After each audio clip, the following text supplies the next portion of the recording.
Rachel here from Beads by Rachel, bringing you a tutorial on making wire wrap loops. As always, please do give me a thumbs up and do pop me a note in the comments so I know you are present. So this is a chain, a Rolo chain. This is available in a Facebook group, and these are fluorite gemstone chips using the wire wrap loops. Now you can use this technique on quite a few things, key rings, bookmarks. This is on the bracelet, so I'm going to zoom in, but before I do that I'm just going to show you which tools you need to use. So you're going to need a set of cutters. To be honest, for the chain, if you've got any, I quite like to use memory wire cutters because it gets a good sharp cut on the chain. You're going to need some wire wrapped loops. So basically, for those of you that haven't used any pliers before, these are circular, they're thinner at the top, thicker at the bottom. Also some chain nose pliers, and if you're going to be adding jump rings, you'll need flat nose and chain nose pliers. How do the ball head pins differ from ordinary head pins? Well, the ordinary head pins, I would say, would be a little bit too heavy on the hands, too thick for you to use this technique. So the ball head pins have literally got a little ball on the bottom, which makes it quite decorative, and it's quite malleable. They're quite soft. You can have different thicknesses. For example, this one's a lot finer than this one. This is quite good if you're using freshwater pearls, because freshwater pearls have got quite small holes drilled in them. So I've just cut a length of the chain to cover my wrist size, and I would suggest that you start in the middle. So like I say, it's Rolo chain, so you want chain with fairly nice size rings so that it allows the beads to flow on the wire wrap loops. So let's zoom in. So we've got our chain. I've got some amethyst gemstone chips. I've got some amethyst AB coloured check size 10 seed beads, because if you've got a large hole in here, you find that it might just drop off the bottom of the head pin. So they're handy to have. So I would say start in the middle. So I tend to fold it in half to find my midpoint. Pop your seed bead on, pop your gemstone chip or your bead on. Now don't worry if these are bent, because you're going to loop them anyway and you're going to cut most of it off.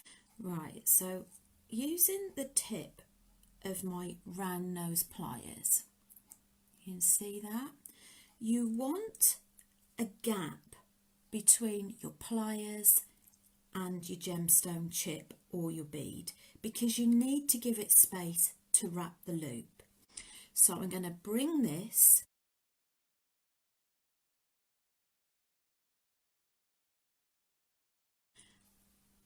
I'm bringing it round the contours of my round nose pliers. So can you see that I've just formed a little loop there with a crossover? You don't want to do anything more, because what you're going to do now is you're going to find the midpoint and actually hook it in. You see I've got the loop formed and I've popped that on one of my chain links. Now I'm going to get my chain nose pliers, and to help me secure it, I'm just going to clamp over that circle I've just made, bring it down, and then I'm going to wrap once or twice around there. Okay, and then we're going to get our cutters.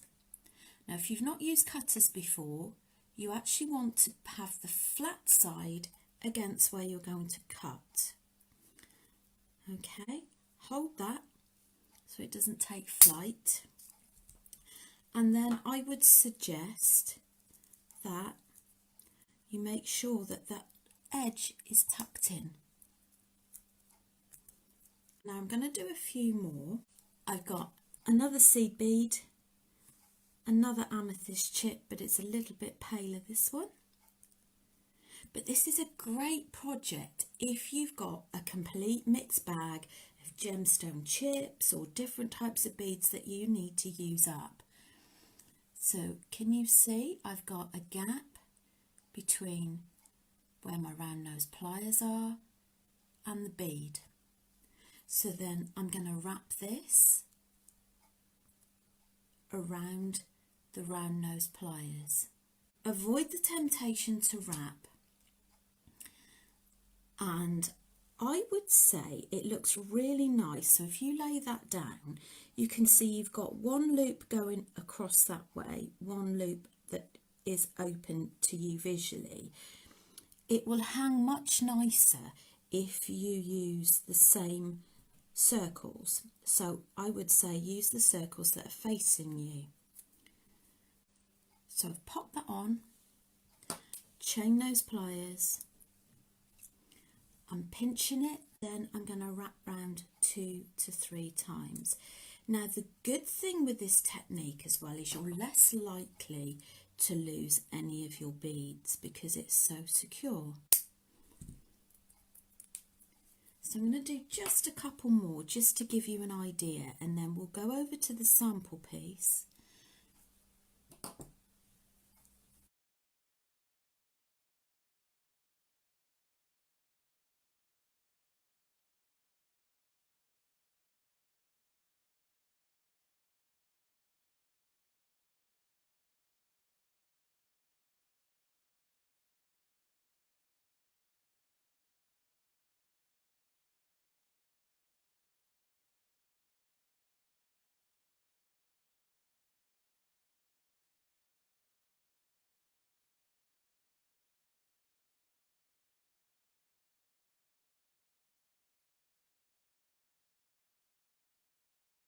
So you get the idea of that.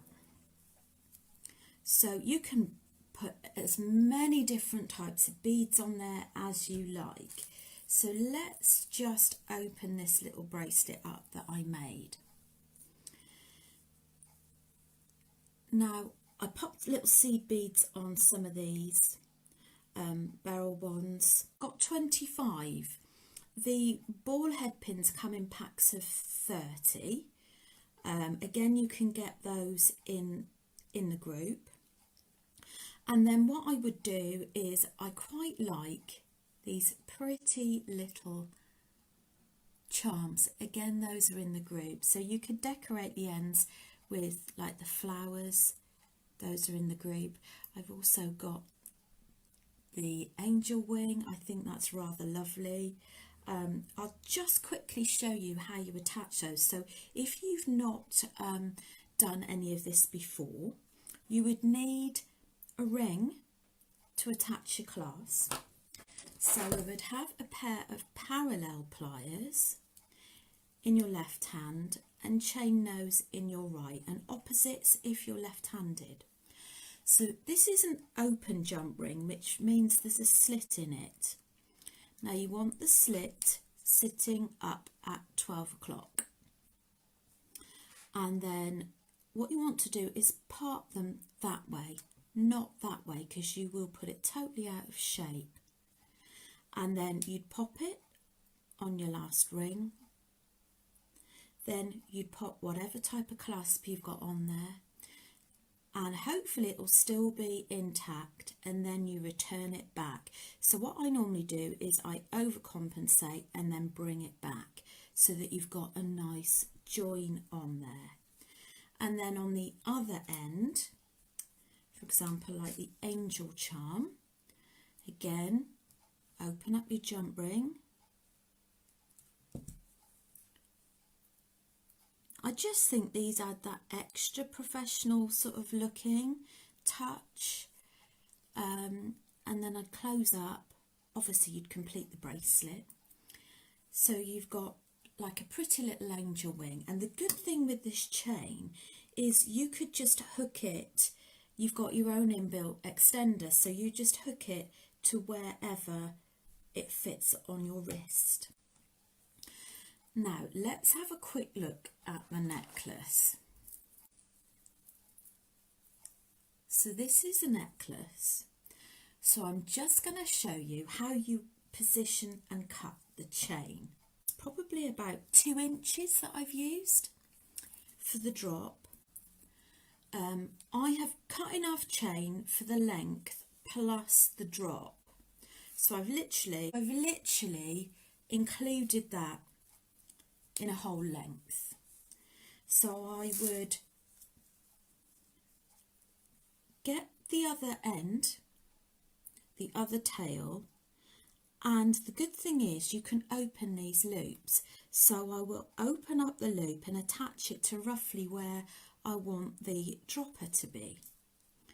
So I'm going to open that up, and then I would say, right, okay, so we're going to have the dropper there. So hook that in, and I'm closing that up.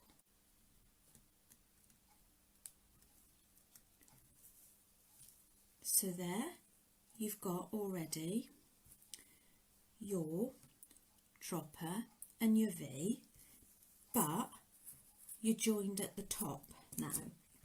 So I would then find the halfway point and cut my chain. See how easy that cuts with the memory wire cutters? So you'd add your clasp there, and then you would do your dropper there. Okay, so you do it in exactly the same way, but with this one I tend to add one either side of the loop.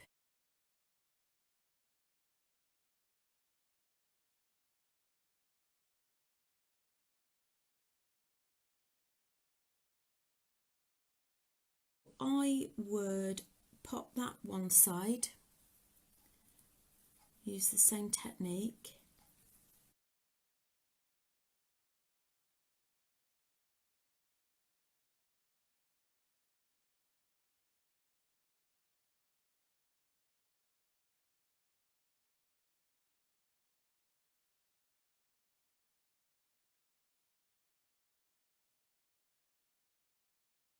so wrapped it,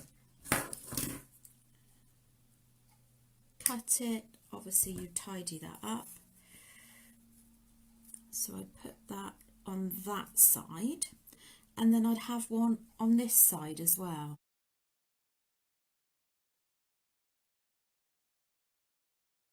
So I'm going the other side, so if I lay that flat so you can see how that sits, it just helps to give it that nice little cluster.